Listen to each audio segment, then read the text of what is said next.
हिंदी में यूपीएससी की तैयारी से संबंधित प्रोग्राम्स को देखने के लिए सब्सक्राइब करें study IQ-IAS Hindi. Hello students, राष्ट्रपति डोनाल्ड ट्रंप जब से अमेरिका के राष्ट्रपति बने हैं, उन्होंने केवल अमेरिका ही नहीं पूरी दुनिया की अर्थव्यवस्थाओं में उथल पुथल मचा रखी है। और अब एक ऐसी खबर आ रही है जो पूरी अमेरिकी अर्थव्यवस्था के लिए एक बहुत बड़ा प्रश्न चिन्ह खड़ा करती है। वास्तव में डॉलर की कीमत पिछले 52 सालों में सबसे बुरे दौर में आ गई है। 2025 की पहली छमाही में अमेरिकन डॉलर इंडेक्स में 10.8% की गिरावट दर्ज की गई है, जो कि 1973 के बाद यानी कि 1973 के बाद से सबसे बड़ी गिरावट है। और ये गिरावट अगर हम देखें तो 2025 की जो फर्स्ट छमाही है उसमें 10.8% की रही।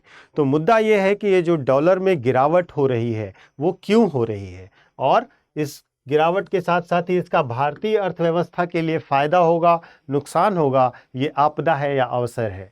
तो इसी मुद्दे पर आज का ये वीडियो है। शुरू करते हैं वीडियो को। किन किन मुद्दों को चर्चा करेंगे। पहला मुद्दा होगा डॉलर में गिरावट क्यों हो रही है, दूसरा भारत को इससे क्या फायदा होगा, तीसरा भविष्य की संभावनाएं क्या हैं, और इसके साथ साथ अभ्यास प्रश्न पर भी चर्चा करेंगे। तो हमेशा की तरह वीडियो शुरू करने से पहले आपको टेलीग्राम लिंक बता रहे हैं, यूपीएससी मेंटोर पंकज सर के नाम से है, आप इसको ज्वाइन कर लीजिए। पीडीएफ चाहिए या कोई भी डाउट है आप इस पर हमसे कांटेक्ट कर सकते हैं। मुद्दा शुरू करते हैं। सबसे पहले डॉलर में गिरावट के क्या कारण हैं। तो डॉलर की गिरावट का सबसे पहला कारण वही है जहां से हमने शुरू किया, डोनाल्ड ट्रंप। डोनाल्ड ट्रंप जैसे ही सत्ता में आए उन्होंने पूरी दुनिया को डरवा दिया कि वो टैरिफ लगाएंगे। अगर आप कल की न्यूज़ देखेंगे तो कल उन्होंने कहा है कि जो लोग भी रशिया से कोई भी ईंधन खरीद रहे हैं, तेल खरीद रहे हैं, तो उन पर 500% का टैरिफ लगाएंगे। तो वो शुरू से ही इतना व्यापक वैश्विक स्तर पर एक टैरिफ वॉर शुरू कर चुके हैं। एक टैरिफ को लेकर के इन्होंने, अगर हम कहें कि इन्होंने टैरिफ को युद्ध का हथियार बना लिया है तो गलत नहीं होगा। इन्होंने टैरिफ को एक हथियार की तरह इस्तेमाल किया है। और अगर आप ट्रंप की रणनीति को ध्यान से देखेंगे तो आप पाएंगे ट्रंप क्या करते हैं। ट्रंप पहले बहुत एग्रेसिवली टैरिफ को लाते हैं, प्रोजेक्ट करते हैं, और उसके बाद थोड़ा कम करके समझौता कर लेते हैं। ये इन्होंने सबके साथ कर रखा है। अभी चाइना के साथ भी इनकी एक ट्रेड डील हो चुकी है और भारत पर भी इसका दबाव लगातार बना रहे हैं। लेकिन इस तरीके से डर के माहौल में अर्थव्यवस्थाएं पूरी तरीके से ग्रो नहीं कर पा रही हैं। दूसरी चीज़, अमेरिकी कर्ज पर बोझ, कर्ज का बोझ जो है, अगर अमेरिका का राष्ट्रीय कर्ज देखा जाए तो ये 37 ट्रिलियन डॉलर का है। ये 37 ट्रिलियन डॉलर का कर्ज है, और जो कि इन्होंने अभी क्या किया है, 3.3 ट्रिलियन डॉलर का एक नया कर्ज बिल प्रस्तावित कर दिया है। और इसके साथ साथ एक बड़ा बिल आया है जिसको बिग ब्यूटीफुल बिल कह रहे हैं ट्रंप साहब, और जिसके कारण मस्क से इनकी लड़ाई भी चल रही है, जिसमें ये अपनी कर्ज लेने की लिमिट को और बढ़ाने जा रहे हैं। तो निश्चित तौर पर अर्थव्यवस्था को कर्ज के भयंकर जाल में ये फंसा रहे हैं, जिससे लोगों का डॉलर पर से भरोसा कम हुआ है। इसके साथ साथ जो इनकी फेडरल रिजर्व की नीतियां हैं वे भी बहुत बड़ा कारण रही हैं। 2025 में संभावित 5 ब्याज दर कटौती की उम्मीद है, जिससे ये माना जा रहा है कि निवेशक अब इस पर और भरोसा बहुत कम करने वाले हैं। थोड़े समय पहले मूडीज़ ने जो अमेरिका की क्रेडिट रेटिंग है उसको कम किया था, और इसका प्रभाव भी डॉलर की वैल्यू पर पड़ रहा है। डॉलर को वैश्विक सुरक्षित मुद्रा की स्थिति से कमज़ोर करके देखा जा रहा है। और अगर हम वैश्विक विविधीकरण की बात करें तो एक बहुत बड़ा मुद्दा है। अगर आप देखेंगे तो चीन है, रूस है, मिडिल ईस्ट है, ये सब देशों ने डॉलर पर अपनी डिपेंडेंसी घटाना कम कर दिया है। अगर दुनिया में देखिए, डॉलर के साथ एक इम्पॉर्टेंट चीज़ क्या है, आप यूपीएससी के लिए इसको बहुत कोर से समझने की कोशिश कीजिए। आप यूपीएससी जब इकोनॉमिक्स पढ़ते हैं तो बहुत बेसिक से इस बात को समझते हैं, जिस चीज़ की डिमांड होगी उसके प्राइसेस हाई होंगे। तो जब हम देख रहे हैं कि चाइना हो, रशिया हो, मिडिल ईस्ट हो, इन जगहों पर अगर डॉलर की डिमांड कम हो रही है, इन्होंने डॉलर की जगह अपनी करेंसीज में ट्रेड करना शुरू कर दिया, तो डॉलर की डिमांड कमज़ोर हो रही है, तो निश्चित तौर पर डॉलर के प्राइसेस फॉल करेंगे। तो डॉलर की मांग बहुत तेजी से कमजोर हुई है, वैश्विक विविधीकरण हुआ है, देश अपनी मुद्राओं में ट्रेड करना पसंद कर रहे हैं, तो डॉलर की डिमांड कम होने से उसकी प्राइसेस कम होंगे निश्चित तौर पर। दूसरी चीज़, अमेरिका में जो अनिश्चितता है उनके ट्रेड पॉलिसीज़ को लेकर के, उनकी राजनीतिक अस्थिरताओं को लेकर के, कभी पता चलता है कि दोनों दोस्त हैं, कभी पता चलता है कि नई पॉलिटिकल पार्टी बनने वाली है, तो पॉलिटिकल इंस्टेबिलिटी भी वहाँ पर क्लियर दिखाई देती है। इसकी वजह से जो निवेशक हैं वो डॉलर से अपना इन्वेस्टमेंट वापस ले रहे हैं और इसी के कारण डॉलर कमज़ोर हो गया है और डॉलर इंडेक्स जो 102 था, डॉलर इंडेक्स जो 102 था, इस 102 से घटकर 91, 92 के लेवल पर आ गया है क्योंकि डॉलर की डिमांड कमजोर हो रही है। 91, 92 पर आ गया है डॉलर इंडेक्स। तो ये बड़े कारण हैं जिनकी वजह से डॉलर कमजोर होता जा रहा है और अभी भी पॉलिसीज में स्टेबिलिटी नहीं दिखाई दे रही है।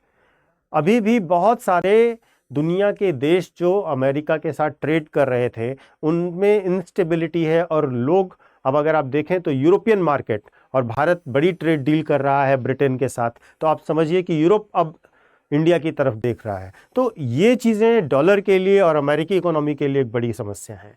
अब अगर हम देखें कि क्या इससे भारत को फ़ायदा होगा, क्या भारत के लिए कोई खतरा भी हो सकता है, तो देखिए सबसे पहली चीज़ है आयात सस्ता हो जाएगा। हम अगर कच्चा तेल देखें जो क्रूड ऑयल है वो सस्ता होगा, वो हमारे लिए सस्ता पड़ेगा। हमारी विदेशी मुद्रा की सबसे बड़ा हमारा इंपोर्ट आइटम क्या है? सबसे बड़ा हमारा इंपोर्ट आइटम है कच्चा तेल, है ना, क्रूड ऑयल, और ये बहुत सस्ता पड़ेगा हमको क्योंकि डॉलर की वैल्यू कम होगी, तो इससे हमारा फॉरेन करेंसी रिजर्व बढ़ेगा और उसमें से हमारा खर्च कम होगा क्योंकि हम हर साल करोड़ों अरबों डॉलर इनफैक्ट तेल आयात पर खर्च करते हैं, तो सस्ते तेल से महंगाई नियंत्रित होगी। इसके साथ साथ डॉलर के मुकाबले रुपया मजबूत होगा। अगर रुपए में मजबूती हम देखें इधर तो 1% की मजबूती हमें रुपए में दिखाई देती है डॉलर के अगेंस्ट। इससे क्या होगा कि भारत के जो निर्यात हैं वो और प्रतिस्पर्धी बन जाएंगे, वो अच्छे लेवल पर और सस्ते में हो पाएंगे, ज़्यादा निर्यात में ग्रोथ होगी। इसके साथ साथ निवेश के अवसर भी बढ़ेंगे। निवेश के अवसर इस प्रकार बढ़ेंगे कि विदेशी निवेशक भारत जैसे उभरते बाजारों में आकर्षित होंगे क्योंकि वो डॉलर की कमजोरी से भारत के शेयर बाजार और बॉन्ड में निवेश करना चाहेंगे, जहां वो ग्रोथ देख रहे हैं, जहां वो स्टेबिलिटी देख रहे हैं। इसके साथ साथ क्या होगा, बिटकॉइन और सोने के निवेशों में उछाल होगा। लोग जब डॉलर में निवेश नहीं करेंगे तो वो सोचेंगे कि हमको गोल्ड में निवेश करना चाहिए, बिटकॉइन में निवेश करना चाहिए, और इस सेक्टर में भी भारतीय लाभ उठा सकते हैं। अगर हम बात करें एक्सपोर्ट्स में, तो एक्सपोर्ट्स में अगर आप देखें तो आईटी, फार्मा, गारमेंट सेक्टर, ये जो डॉलर में पेमेंट लेते हैं उनके कमज़ोर होने से भारतीय प्रोडक्ट सस्ते हो जाएंगे और हमारे एक्सपोर्ट्स को और मौका मिलेगा, नए मौके मिलेंगे। लेकिन सब सुनहरा ही नहीं है, कुछ चुनौतियां भी हैं। जैसे जो फॉरेन इन्वेस्टर्स हैं वो मुनाफा वसूली कर सकते हैं। जैसे जब डॉलर का प्राइस गिरेगा, जो इन्वेस्टर्स हैं, जो निवेशक हैं, विदेशी निवेशक हैं, वो मुनाफा वसूली में लग सकते हैं, मुनाफा वसूली में लग सकते हैं और वो क्या कर सकते हैं, मुनाफा वसूली करना शुरू कर सकते हैं। यानी कि उन्होंने जो निवेश किया है, जैसे जब डॉलर गिरता है तो वो अपना पैसा निकाल लेंगे, इससे शेयर बाजार में उतार चढ़ाव होंगे, फ्लक्चुएशंस होंगे और जो भारतीय निवेशक हैं उनको नुकसान होगा।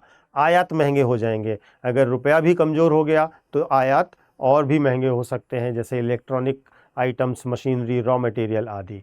देखिए पहले रुपए की कमजोरी जैसे जनवरी 2025 में हम देखें तो 86.27% की गिरावट आई थी, तो उसने हमारी चिंता बढ़ाई। उसके बाद व्यापार में अनिश्चितता हो रही है ट्रम्प के टैरिफ से, तो उससे भारत के निर्यात को फ़र्क पड़ रहा है। तो ये जो उतार चढ़ाव की सिचुएशंस हैं ये इकोनॉमी के लिए बहुत अच्छी नहीं है, ये हमारे ग्रोथ के लिए भी बहुत अच्छी नहीं है। लेकिन अगर हम देखें तो इस सेक्टर में, इस स्थिति में आरबीआई की क्या भूमिका है? आरबीआई ने एक वॉइस डिसीजन लिया है, एक बुद्धिमत्तापूर्ण डिसीजन लिया है कि उसने डॉलर के मुकाबले रुपए को बहुत तेज़ी से बढ़ने नहीं दिया है। तो इससे क्या हो रहा है कि भारत आरबीआई जो है वो आरबीआई क्या कर रहा है, फॉरेक्स मार्केट में डॉलर की खरीद बिक्री करके रुपए की कीमत को लगभग स्टेबल रखने का प्रयास कर रहा है, जिससे पूरी इकोनॉमी में अस्थिरता ना आए, नहीं तो जो निर्यातक हैं उनको ज़्यादा नुकसान होने की भी पॉसिबिलिटी हो सकती है। इसीलिए अगर आप भारत में देखें तो रुपया डॉलर के मुकाबले बहुत ज़्यादा स्ट्रांग नहीं हुआ है और ना ही बहुत ज़्यादा गिरा है, यद्यपि डॉलर की कीमतों में बहुत ज़्यादा गिरावट आपने देखी है। अब अगर हम देखें तो भविष्य में क्या संभावनाएं हो सकती हैं, भारत इसका कैसे लाभ उठा सकता है, तो भारत में निर्यात बढ़ाने के लिए नीतियां अपनाएं, जैसे मेक इन इंडिया, PLI आदि को बेहतर करें, सस्ते तेल का उपयोग करके ऊर्जा क्षेत्र में निवेश करें और उसमें ग्रोथ करें, डिजिटल और ग्रीन इकोनॉमी पर फोकस करें। ये चीज़ें भारत भविष्य में कर सकता है। देखिए, जो वर्ल्ड बैंक है और जो IMF है, वो उनका अनुमान ये कह रहा है कि भविष्य में भी डॉलर में गिरावट जारी रह सकती है अगर अमेरिका ब्याज दरें घटाता है तो, और इसी के साथ साथ भारत के रुपए में थोड़ी मजबूती आ सकती है, लेकिन RBI इसको मैनेज कर रहा है और उस मजबूती को कंट्रोल कर रहा है। एक्सपोर्ट सेक्टर में इसका निश्चित तौर पर फायदा हो सकता है और सबसे ज़्यादा डिपेंड ये करेगा कि निवेशकों के लिए डॉलर अभी भी एक अट्रैक्टिव इन्वेस्टमेंट माना जाए या ना माना जाए, इस पर बहुत ज़्यादा कुछ निर्भर करता है। तो ये एक ऐसी सिचुएशन है जहां पर डॉलर की वैल्यू कम हो रही है, तो जाहिर सी बात है इन कंपैरिजन रुपए की वैल्यू बढ़ रही है, लेकिन हमें रुपए की वैल्यू को बहुत ज़्यादा फ्लक्चुएट नहीं होने देना है, इकोनॉमी को एक सस्टेनेबल मॉडल पर लेकर जाना है और RBI इसी का प्रयास लगातार कर रहा है। तो ये पूरा मुद्दा था जो आपके लिए बहुत ज़रूरी था जानना। इसके साथ साथ जो बच्चे अभी तक बार बार प्रश्न पूछते हैं कि हमारा 2025 में 2026 में देना है, 27 में देना है, 28 में देना है, तो उन सब के लिए एक बेहतर अनाउंसमेंट है कि जो बच्चे UPSC की तैयारी करना चाह रहे हैं और अभी या तो 2026 में देना चाहते हैं या 27 में देना चाहते हैं या 28 में देना चाहते हैं, तो उन सब के लिए कोर्सेज जुलाई में हमारे यहाँ शुरू हो रहे हैं। 7 जुलाई को एक बैच शुरू हो रहा है जो कि 2026 के लिए है और इसकी फ़ीस केवल 9,999 है, यानी कि 10,000 रुपये में 1 रुपये कम है। और इस बैच को आप ज्वाइन करते हैं तो आपको लगातार क्लासेस मिलेंगी, पूरा स्टडी मटेरियल मिलेगा, टेस्ट सीरीज़ मिलेगी और ये सारे बैचेस में होगा, गाइडेंस मिलेगी, मेंटोरशिप मिलेगी। आपको क्या करना है, आपको अगर 26 के लिए देना है, आपको अगर 27 के लिए देना है तो इस फीस पर, और अगर 28 में देना है तो इस फीस पर, यानी कि हर साल के लिए आपके पास एक बैच है, लॉन्ग टर्म बैच है, शॉर्ट टर्म बैच है, आप इसको ज्वाइन कर सकते हैं। आपको सिर्फ एक काम करना है, आप स्टडी IQ का कोई भी बैच लेते हैं तो आपको मैक्सिमम फीस पे डिस्काउंट PK लाइव कोड का इस्तेमाल करके मिल जाएगा। ये कोड आपको बस याद रखना है। जिन बच्चों को भी कहीं पर भी कोई भी कोर्स ज्वाइन करना है, इस कोड को यूज़ करिए, आपको स्टडी IQ पर सारे कोर्सेज बहुत सस्ते मिल जाएंगे, विद डिस्काउंट मिल जाएंगे। कंफ्यूजन में मत रहिए, पेपर देना है तो तैयारी अभी से शुरू करनी होगी। आप जितना डिले करेंगे उतनी समस्याएं आएंगी, क्योंकि आपका एग्ज़ाम नहीं टलने वाला, समय ज़रूर कम होता जाता है। तो जल्दी कीजिए, ज्वाइन कीजिए। 7 तारीख से बैच शुरू हो रहे हैं और 15 तारीख से बैच शुरू हो रहे हैं। आपको जब भी इसको शुरू करना है आप इसको जल्दी से जल्दी ज्वाइन कीजिए। अगर आप 7, 12 और 15 3 तारीखों को याद रखिए, इन्हीं 3 तारीखों में हमारे बैचेस शुरू हो रहे हैं लगातार, ठीक है।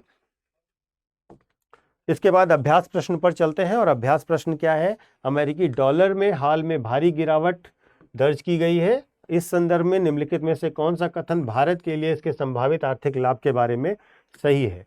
भारत में कच्चे तेल के आयात की लागत बढ़ेगी जिससे व्यापार घाटा बढ़ेगा। रुपए के मुकाबले डॉलर की मजबूती से भारत का निर्यात बढ़ेगा। सस्ता कच्चा तेल भारत में विदेशी मुद्रा भंडार में बचत और महंगाई नियंत्रण में मदद करेगा। या डॉलर की गिरावट से भारत में विदेशी निवेश पूरी तरह से रुक जाएगा। आपको इसका सही जवाब देना है और सही जवाब कमेंट बॉक्स में करके दीजिए, कमेंट बॉक्स में जवाब दीजिए। अच्छा लगे तो ज़रूर बताइए, और अगर आप किसी मुद्दे पर चाहते हैं कि आपको और वीडियोस दिए जाएं, एक डीप इनसाइट दी जाए और समझाया जाए, तो आप उसके लिए भी रिक्वेस्ट कर सकते हैं कमेंट बॉक्स में। Thank you so much. Hindi में UPSC की तैयारी से संबंधित प्रोग्राम्स को देखने के लिए सब्सक्राइब करें स्टडी IQ IAS हिंदी।